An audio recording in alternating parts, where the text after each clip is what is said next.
Tirupati flyover పై road ప్రమాదం చోటు చేసుకుంది. రెండు కార్లు ఒకదానికొకటి ఢీకొని పల్టీలు కొట్టి బోల్తా పడ్డాయి. ఈ ప్రమాదంలో కారులో ప్రయాణిస్తున్న నలుగురికి తీవ్ర గాయాలయ్యాయి. క్షతగాత్రులను చికిత్స నిమిత్తం తిరుపతి రుయా హాస్పిటల్కు తరలించారు.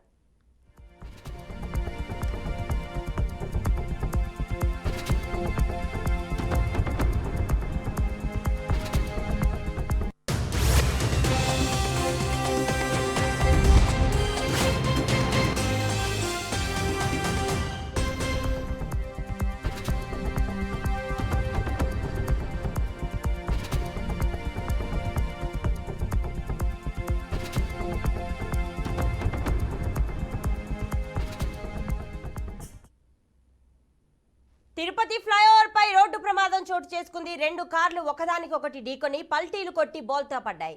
ఈ ప్రమాదంలో కారులో ప్రయాణిస్తున్న నలుగురికి తీవ్ర గాయాలయ్యాయి. ఇక క్షతగాత్రులను చికిత్స నిమిత్తం తిరుపతి రుయా హాస్పిటల్కు తరలించినట్టుగా తెలుస్తోంది.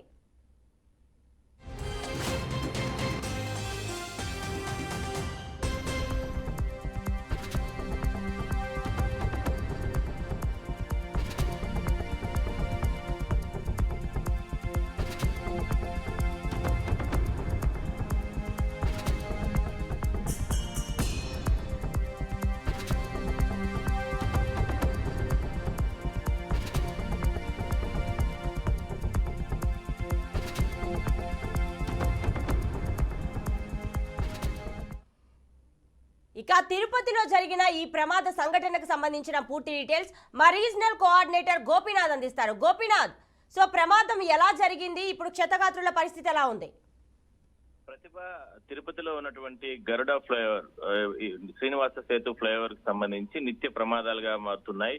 గత కొద్ది రోజుల నుంచి కూడా ఈ మధ్య కాలంలో చాలా ఎక్కువ రోడ్డు ప్రమాదాలు జరుగుతున్న నేపథ్యంలో నష్ట నివారణ చర్యలు తీసుకోవడంలో ట్రాఫిక్ పోలీసులు నిర్లక్ష్యం చూపిస్తున్నారంటూ కూడా పెద్ద ఎత్తున ఆరోపణలు వస్తున్నాయి. అయితే తాజాగా రాత్రి అర్ధరాత్రి 11 గంటల 30 నిమిషాల సమయంలో రెండు కార్లు ఒకే దారిలో వచ్చి ఢీ కొట్టుకున్న ఘటనలో దాదాపుగా నలుగురికి తీవ్ర గాయాలు అవడం జరిగింది. కొందరు తిరుమలకి వెళ్లే భక్తులు, మరికొందరు స్థానికులు. వీళ్ళు ఒకే ఫ్లైఓవర్ లో అటు ఎదురుగా వాహనాలు వచ్చిన నేపథ్యంలోనే ఈ ఘటన జరిగిందని చెప్పి పోలీసులు చెప్తున్నారు. మొత్తం మీద వీళ్ళపైన కొందరిపైన కేసులు నమోదు చేయడం జరిగింది. అయితే ఆపోజిట్ వాహనం వచ్చినట్టు వాళ్ళు మద్యం సేవించి ఆపోజిట్ లో వచ్చారా, లేదంటే ఫ్లైఓవర్ లో రోడ్డు తెలియక ఆపోజిట్ లో వచ్చారా, మరి ఎందుకు జరిగిందనే దాని మీద ప్రస్తుతానికి పోలీసులు విచారణ జరుపుతున్నారు. అయితే ఫ్లైఓవర్ కి సంబంధించి తరచుగా అంటే ఒకవైపు బస్ స్టాండ్ నుంచి తిరుమలకి వెళ్లే దారి, అదే విధంగానే రేణిగుంట నుంచి ఇట్లా తిరుమల అంటే స్వామివారి దర్శనానికి వెళ్ళేటటువంటి దారి, ఇట్లా రెండు ఫ్లైఓవర్లు ఒకదానిపైన ఒకటి ఉన్న నేపథ్యంలోనే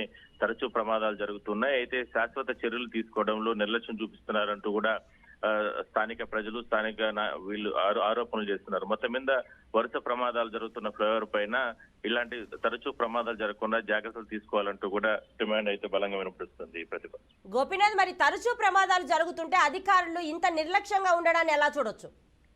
అంటే ఖచ్చితంగా ఎందుకంటే స్వామివారి దర్శనానికి తిరుమలకి 1,00,000 మంది భక్తులు వెళ్తూ ఉంటారు. తిరుపతి స్థానికులు కూడా దాదాపుగా ఫ్లైఓవర్ గుండాని అంటే తిరుచానూరుకు వెళ్లాలన్నా కావచ్చు, లేదంటే రేణిగుంటకు కావచ్చు, లేదంటే కడప అంటే బస్ స్టాండ్ కూడా తిరుపతి సిటీలోనే ఉన్న నేపథ్యంలో నిత్యం కూడా రద్దీ ఎక్కువగా ఉంటుంది. అందువల్లనే గతంలో దాదాపుగా 900 కోట్ల రూపాయలతో ఈ ఫ్లైఓవర్ నిర్మాణాన్ని ఏర్పాటు చేయడం జరిగింది. అయితే ఫ్లైఓవర్ నిర్మాణంలో లోపాలున్నాయా, లేదంటే ఎందుకు ఇంత దారుణంగా అంటే ఫ్లైఓవర్ స్టార్ట్ అయినప్పటి నుంచి అంటే ఓపెనింగ్ అయినప్పటి నుంచి కూడా తరచూ ఏదో ఒక స్థాయిలో ప్రమాదాలు జరుగుతున్నాయి.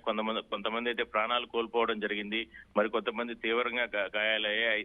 ఇలా తరచూ ఘటనలు జరుగుతున్నప్పటికీ కూడా ఈ రోడ్డు ప్రమాదాలకు సంబంధించి ఫ్లైఓవర్ పైన అది రోడ్డు ప్రమాదాలు. ఎందుకంటే మనం చూసాం చాలా ప్రాంతాల్లో సిటీస్ లో ఒకసారి జరిగితే అంటే ఫ్లైఓవర్ పై నుంచి కూడా వాహనాలు వచ్చి కింద పడిపోయి చాలా రకాలుగా చనిపోయిన పరిస్థితి మనం చూస్తాం. అలాంటిది ఇప్పటి వరకు అయితే రిపీట్ అవ్వలేదు. కానీ మరి ఒకసారిగా రాత్రి జరిగిన ఘటనలో కూడా రెండు వాహనాలకు ఎదురుగా వచ్చి ఢీకొనడానికి గల కారణాలపైన పోలీసులు కూడా అన్వేషించాల్సిన అవసరం అయితే ఉంది. ఎందుకు ఇంత నిర్లక్ష్యంగా వ్యవహరిస్తున్నారు అంటే వెళ్ళేటటువంటి వాహనాలు అంటే ఫ్లైఓవర్ రెండు పక్కల ఇరువైపులా ఉన్నప్పటికీ కూడా ఒకే దారిలో ఎందుకు వాహనాలు వచ్చే దాని మీద కూడా పూర్తి స్థాయి విచారణ జరిపి ట్రాఫిక్ సిగ్నల్స్ కావచ్చు, లేదంటే పటిష్టమైన చర్యలు తీసుకోవాలనేటువంటి డిమాండ్ అయితే బలంగా వినపడుస్తుంది. ఎందుకంటే తిరుమలకు వచ్చే భక్తులు ఇతర ప్రాంతాల నుంచి వస్తారు, యాత్రికులు వస్తారు, వాళ్ళకి తెలియదు ట్రాఫిక్ సిగ్నల్స్ ఉండాలి అంటే ఫ్లైఓవర్ కి సంబంధించి కూడా, లేదంటే రాత్రి 11-12 గంటల వరకు కూడా ట్రాఫిక్ సిగ్నల్స్ తో పాటు అక్కడ భద్రత పరంగా చర్యలు తీసుకోవాలి, లేదంటే గస్తీ నిర్వహిస్తూ ఉంటారు తిరుపతి సిటీలో.